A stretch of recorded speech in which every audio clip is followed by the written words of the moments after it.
It's Hollywood Balls and TFA, and it's Geordie, Pete Redding, and it's FA Cup final weekend. North London against West London, Arsenal against Chelsea. And that means Kevin Campbell's joining me. Super Kev.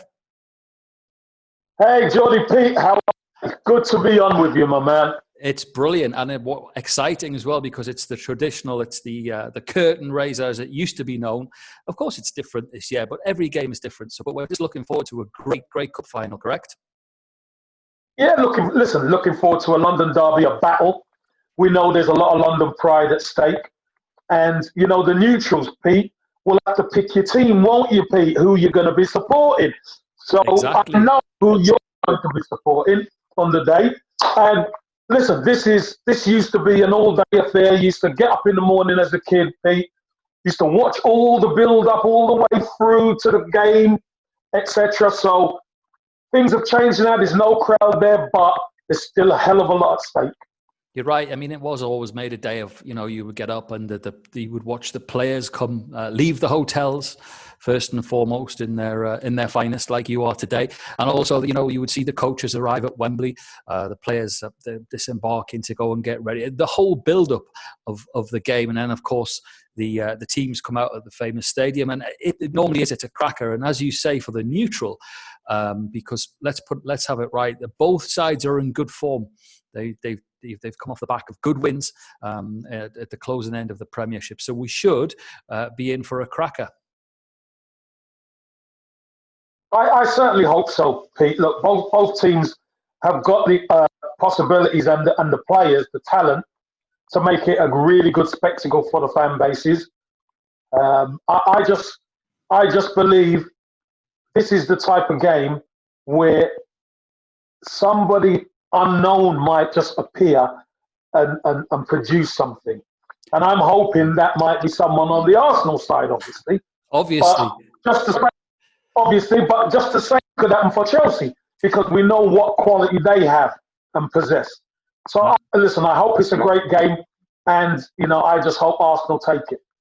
And a lot of fans on TFA, you see with the little badges next to their identities, and there's a lot of Arsenal on there, but there's a lot of Chelsea fans as well. Now, I'm going to be interested to see how Frank Lampard and Chelsea line up, because, Arsenal have this great thing at the moment, which I've been watching closely, Kev, where they're playing teams on the counter, and they're really, really damaging them. They've done it against Liverpool, they've done it against Manchester City, and it's proven a winner for Arteta. And if I've noticed it, I'm sure Frank Lampard has. And what if Frank maybe sits back and invites Arsenal on? Because then, the whole game, it's a game changer, isn't it? Because Arsenal do play best off the back. Well, if Chelsea sit back, that goes against everything they're about. So if they do that, then obviously they might be played into Arsenal's hands, because as any good coach or any good strategist knows, you cannot go into a game with one game plan. Yep. You've got to go with a 2 or possibly 3. So if you're Mikel Arteta, you're going to say, right, if I was Frank Lampard, what would I do? I would try and draw Arsenal onto them and then catch them on the break. But then that's how you set traps. You've got to be able to set traps and capture them, so you're winning the ball high up the pitch, and then you got to hurt them. Once you start hurting them, I guarantee you, that game plan will get chucked out the window and they'll revert to type to go for the jugular. I think Chelsea will just play their game and go for the jugular anyway, and that's what Arsenal need. They do. That's what Arsenal need. Now, there's one thing that I'm pretty sure of, Kevin. I'm sure it's got goals in it. You look at Aubameyang, but also there's a story waiting to be written. There's a certain player playing for Chelsea who has, been in the Arsenal colours, loves a goal, and of late, as well as in good form. They'll have to watch you, because he'll be out to bust a gut, won't he? Oh, you know what, Pete? His ratio of goals is up there with many of the top strikers. And he doesn't quite get the credit he deserves. He started off the season third choice at Chelsea. Third choice he was. Now he's number 1 choice. So that's testimony to him, testimony to the job he's done, and helping propel them back into the Champions League spots, which is what one of the remits for Frank Lampard was. But when you actually look at what he can do, he's one of them old-fashioned centre-forwards. He's not got the pace that's going to hurt you, but he's quick enough in the mind and around the box to get in front of people, and he's a really good finisher. And he's one of these guys you can put a cross in and he can beat you in the air. So Arsenal are going to have to be very, very careful how they mark this guy, because if you leave him, he's going to score.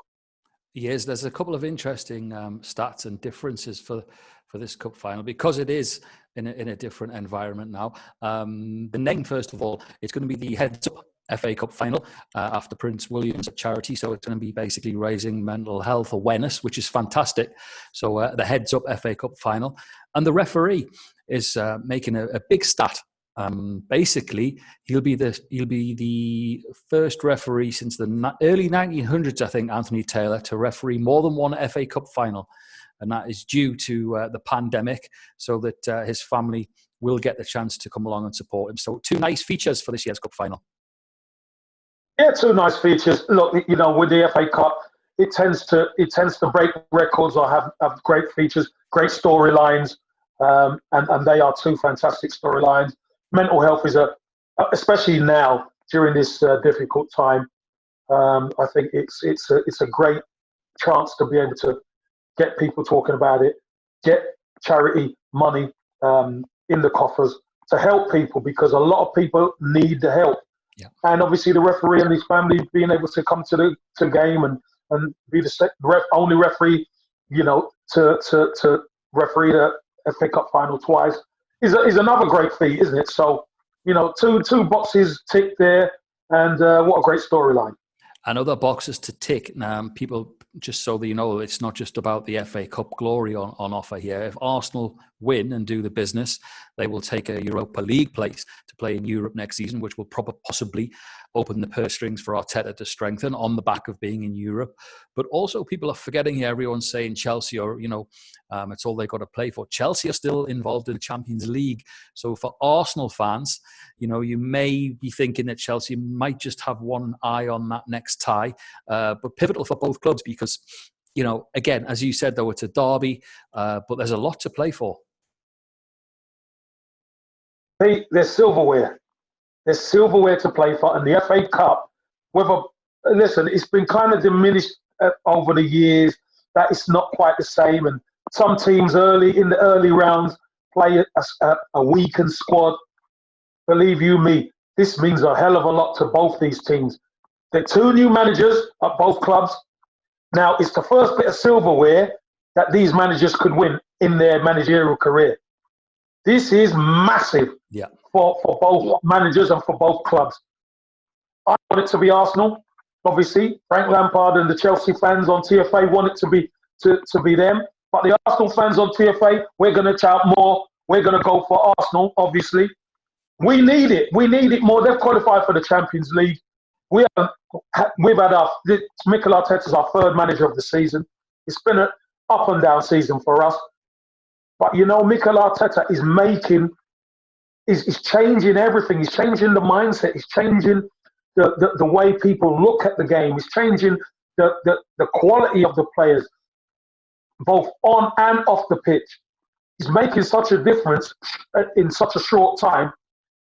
Something to rubber stamp that will be some silverware. And the FA Cup could do that for Mikel Arteta. And I sincerely hope he does, because if he can win the trophy, that would help propel what he wants to do further forward. Indeed. Now, we talked last time out on TFA, you and I, when we were on, and you've actually got your wish because Chelsea have been made favourites just in the last few hours. That goes on points, obviously, and how the league finished. But let's not forget, as we say, and everyone is saying, on the day, Arsenal can beat anyone there. It's been proven. City, Liverpool have fallen by the wayside, and they have had their last time out. Chelsea beat Wolves, but Arsenal beat Watford as well. So it's all set up. Chelsea are the favourites, which pleases our Kevin Campbell, because the pressure will be on them. I'm going to stick my neck out. I'm going to go for a very, very close 2-1 win to Arsenal, and Aubameyang will get the winner. That was my result. 2-1. I seriously, can Chelsea win? Chelsea are favourites, and can Chelsea win the game? Of course they can. We know the quality they possess, Pete. That's the great thing about this game. We know the quality they possess. But the key is Mikel Arteta's going to have to set Arsenal up to nullify all their quality and to enhance the qualities that Arsenal have. Arsenal qualities are counter-attack. Right now is counter-attack. Yeah. With the likes of Aubameyang, Pepe, Lacazette, all these guys, it's counter-attack. So we have to be able to defend well. If we can defend well, we can win the game. I think we're going to repeat the semi-final performance, and we're gonna do Chelsea 2-1. We win the game 2-1. 2-1. And for all of our TFA fans and listeners and watchers, Kev hasn't mentioned much about it, but I didn't do too bad in your predictions last time out. Four absolute correct ones out of 7. So I'm going stick my neck out. 2-1 for the FA Cup final. So sorry, Chelsea guys. I hope it's a great game, but yeah, I just fancy the Arsenal this time. Well, it'd be interesting to see what the TFA family community think. If you could post your score lines, let's have a look at what you all think. Right under this, post your score lines. See if we could put some comments on. Okay, so when we speak next, you will be either dancing around in your room with a trophy in your hands, or we won't mention it. But let's both sides have a great game. It's what the FA Cup final is all about. Two great teams, and thanks to Kevin Campbell, Hollywood Balls, and TFA.